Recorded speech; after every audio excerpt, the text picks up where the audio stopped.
At this time in 1776, you had Patriots, you had Loyalists, and you had everybody else.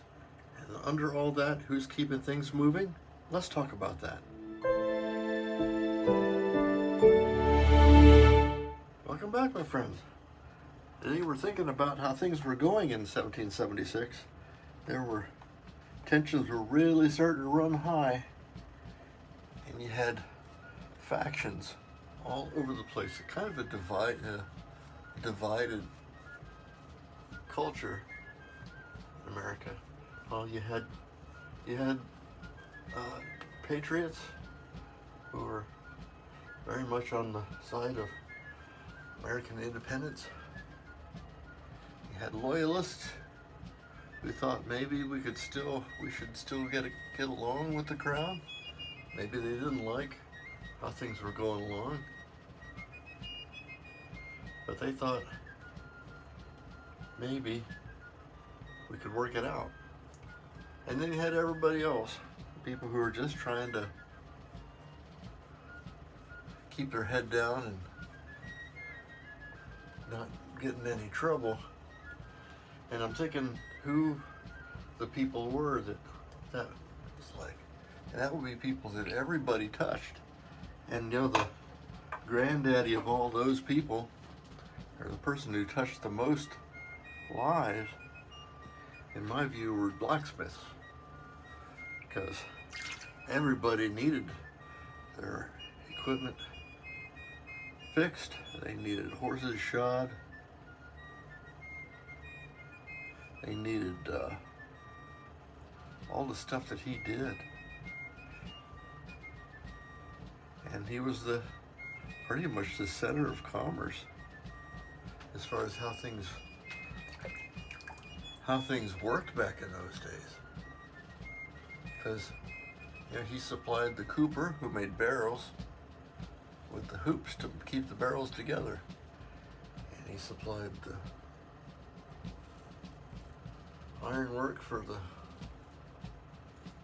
shoes of horses to move goods and services from place to the other.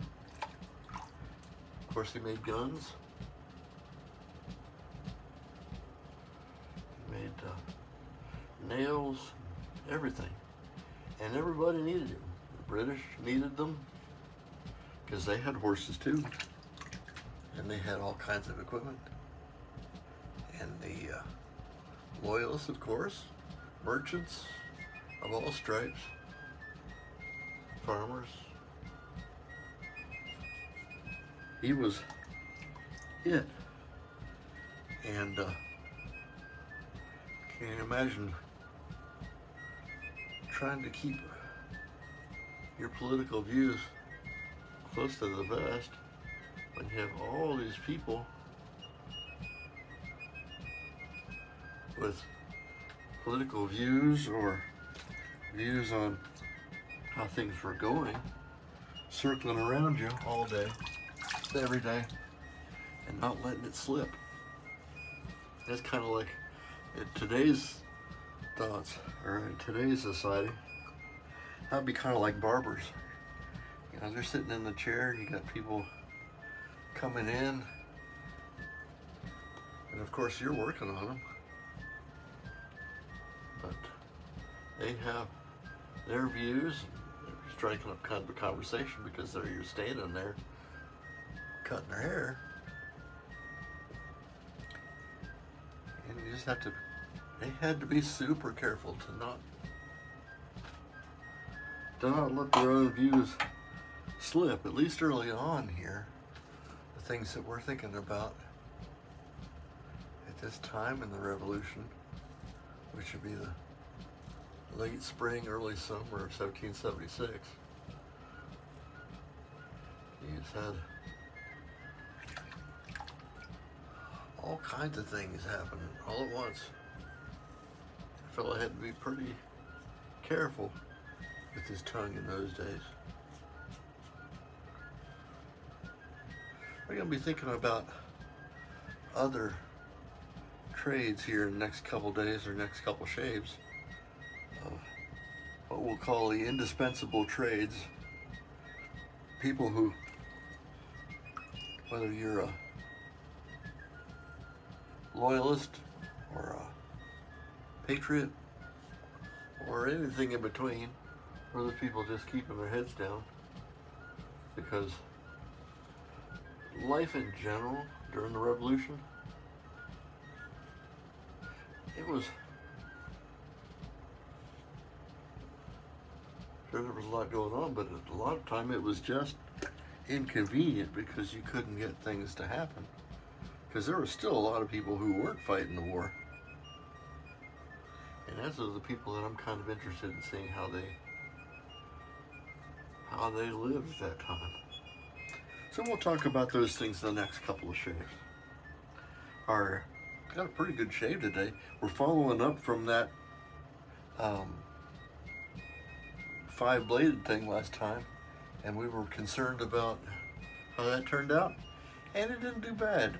But you got to figure, one pass like this with the 5-bladed razors, 5 razors going across your skin, so you got a lot of extra exfoliation, and that's what causes or sets you up for ingrown hairs. Now, I don't have a curly beard, and I'm older, so that's in my favor, so I didn't have any problem. I did feel a little bit of tightness, but I'm told that's pretty normal for that. Today, we were using my good old Fat Boy. This is a Gillette Fat Boy. This is an F4, which is my birthday quarter, fourth quarter, 1960. And we're using a Wizamet blade.